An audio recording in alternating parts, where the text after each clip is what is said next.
Hey guys, so here we are on this week's Justin.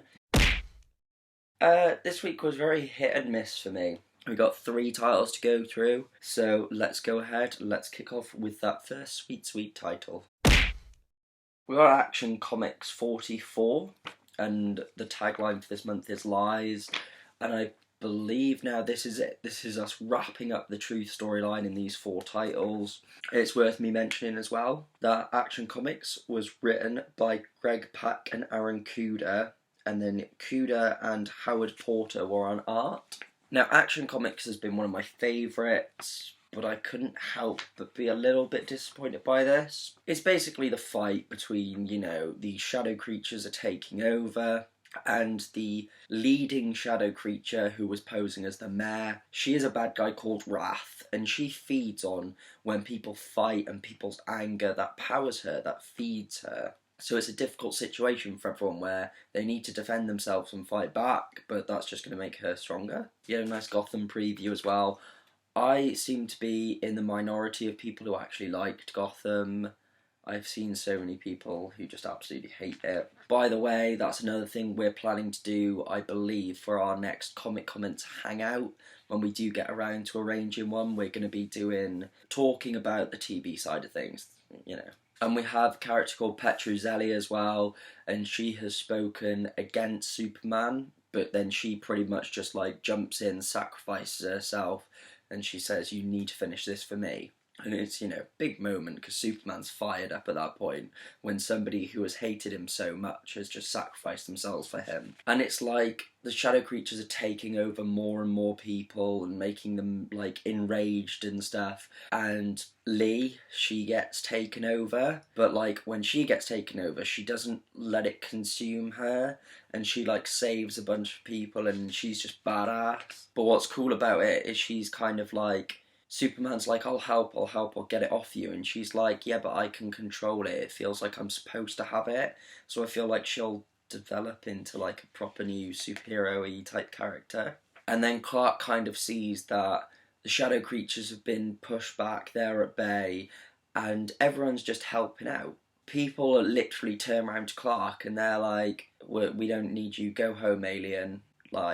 We can take care of ourselves. And Clark's kind of happy about it, but sad at the same time, But yeah, everyone's just lending a hand, helping to fix the neighbourhood. And Superman's kind of it's time that I go hunting for Wrath. And then we just see Wrath and, the fact that she's spinning her plot and what have you now, and this looks like it's going to be the next big story arc is, Wrath's going to be a massive villain on the scene. For me, it wasn't that the story was bad, it just didn't feel like a good ending to me all that much. So I was a little bit disappointed, but I'm excited. This whole Wrath storyline seems pretty cool, so I guess just coming out of this, it was seeing Superman in his hometown and, they can take care of themselves, and what a great payoff and whatnot. So it's weird, but yeah.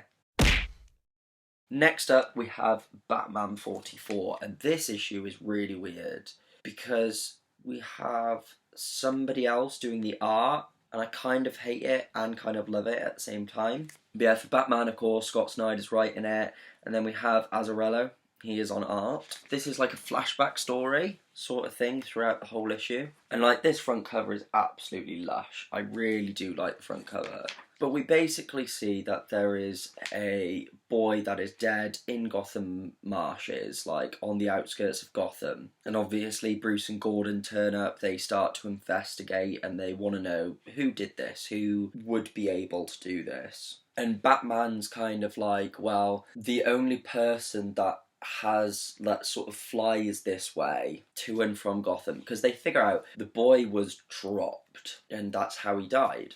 And they're saying the only person that flies to and from over this way is probably Penguin, because Penguin, that's what he does. He brings stuff in via the air charter and all this kind of stuff.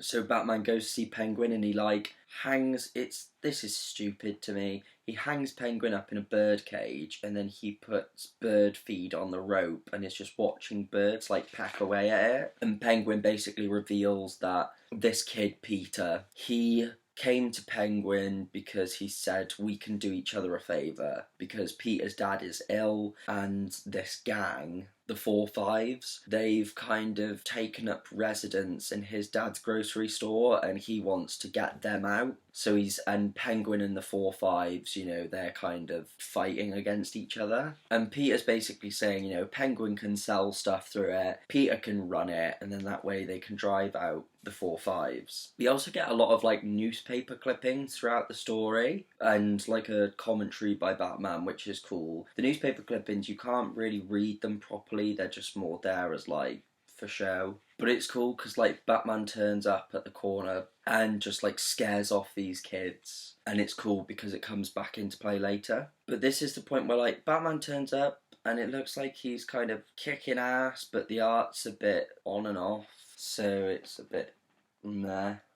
And he goes to see Tano, who is the head of the 4-5s gang. But yeah, basically it's kind of Batman is saying that Peter gave this store to Cobblepot and Cobblepot gave it to the 4-5s as like a peace offering type thing. But it's like, this is a weird book because there's so many different theories that happen, but they're talking about that transaction that happened between Penguin and the 4-5s, and Batman's like, so you killed Peter, and he's like, you know, you blew up the place and, you know, you dropped Peter off on Penguin's route just to prove a point. And it's kind of implied that like Penguin didn't kill Peter and Tano didn't kill Peter. And then we meet this cop, and there's Batman's kind of saying about how there are so many cops that shoot unarmed gang members because, you know, it's just like a cop's reaction. But the cop saying, I shot him, but when I went back he was gone, so I can assume he was still alive. And then we find out about how like Bruce Wayne wanted to build new apartments and stuff on the corner and everything, but that it was going to make general properties like this grocery store go up in price. And it was weird how like people were going to start to struggle more, like old tenants and stuff were going to lose their properties even though Bruce was just trying to help. And then we get to see that Peter went to, who I can only assume is of course Mr. Bloom.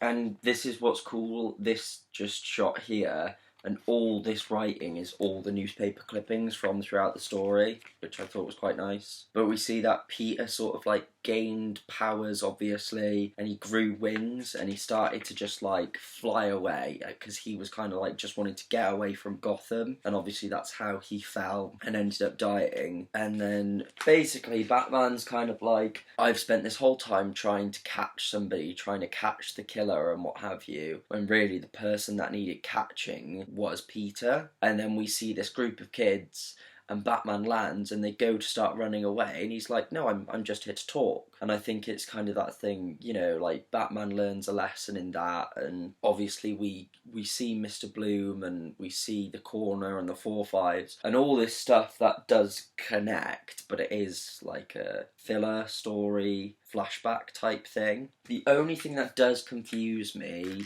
is that the cop said that he shot Peter, but then surely Peter wouldn't have been shot and just walked his way to Mr. Bloom. I think he went to see Mr. Bloom, but his powers didn't sort of manifest themselves until later, so obviously he's there and he's injured and his powers go and he's like, screw it, I just need to get out of here. It's one of those things where I'm reading it and I'm like, what? I think the thing is, Batman has been so good. I've really been enjoying it, especially last month was amazing. This caught me off guard a little bit because I was like, it's weird that there's this like filler story kind of thing and we've gone back in the past. It's very hit and miss for me. I liked the idea, but not so much the execution, and the art varies page to page on whether or not I like it. Finally, we have Batman Superman number 24, and now this is a title that has just gradually got better for me personally, and this is another truth finale thing, and I loved this. This is probably my favourite book of the week. We basically see, like, it starts off with Superman fighting Aquaman, and it's just such a funny moment because Batman's like, "What's going on?" And he goes, "Not much, Batman. Just getting punched in the stomach by the King of Atlantis, and it hurts like hell. But how's your Tuesday?" And I just thought it was funny. This is written by Greg Pak, and this is drawn by Adrian Syaf, Yildiray Sinar, and Howard Porter. But then it's like 10 minutes earlier, and we see that Lucius Fox and his team are with Batman, and they're kind of trying to contain this artificial sun, but they're like, it is pretty close to just blowing up. And then Urka and his forces, they are rising up now, and like Superman's just kind of jumped off and is on his way to help. And it's odd because Aquaman basically looks, and like all around them there's like dead sea life and everything, and Aquaman thinks that this artificial sun or whatever it is a means to poison the ocean. But Superman's like, Aquaman, we need to stop this. And Aquaman swats at him and is like, why, who dares touch me? And then Superman's like, look, we need to talk. And Urka goes to like attack Superman, and Aquaman says, no, you deal with this sun and I'll deal with Superman. And him and like Aquaman and Superman start fighting, but then Aquaman's kind of like, look, I'm trying to save you from Urka, let's put on a bit of a show and just make it look good. But Superman doesn't really hold back because he's like, I don't think Aquaman understands how serious the situation is. And like Lucius Fox and his team are trying to contain the sun, and Batman's like, look, let's go to plan B.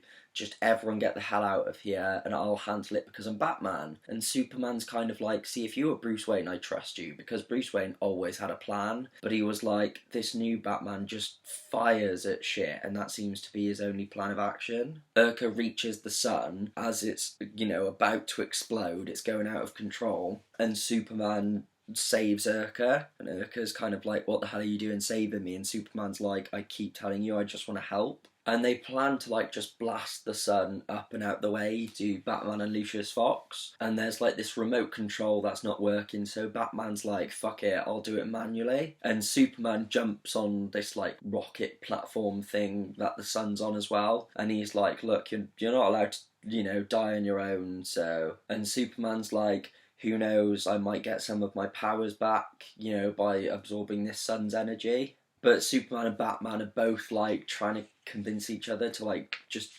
jump off and save themselves. And then the Dawn Command, who are working with Urka, they turn up and they grab this artificial sun and they go off with it. And Batman and Superman obviously like both fall off of this platform. But Urka's looking up and he's like, I've just been betrayed, because it clearly wasn't part of the plan and they've gone off. But everyone's like, were they aware that that was going to blow up? Like, did Dawn Command know that they've actually put themselves in danger? But then the other worry is they could take it and use it as a weapon. Now, if they drop that off somewhere, they're going to destroy something. But it's kind of like, Superman's like, it's fine.